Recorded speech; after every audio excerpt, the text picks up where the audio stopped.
makari. Yi mai alifin. Ana iya tsalle ɗaya a fada cikin rijiya sai dai fitowar nan ko sai inda aka shirya.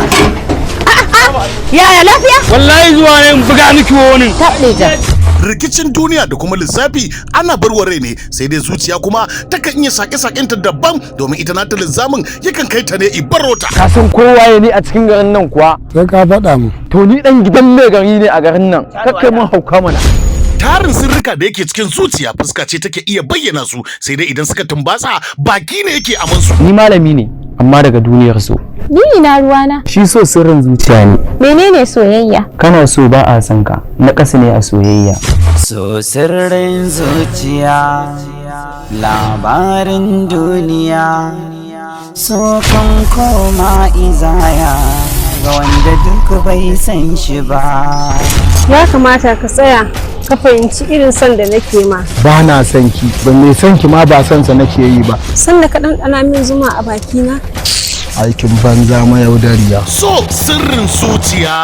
Gari ba na ku ba garin dangin ku ba, baka kuma sassan su ba, bai kamata ka zazzake ba. Shin menene zai faru kuma menene lissafin nasa kuma menene a karfin nasa?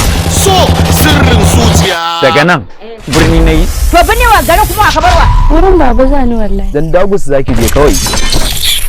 Ya uga na miki magana kina wani wucewa ne. An gaya ma kowane gara nake kula. Za ki dai fa babu karamar zabira tun na kwaya ki wallahi. To in buga mata. Ba kai ne goje ba. Suna na goje ba.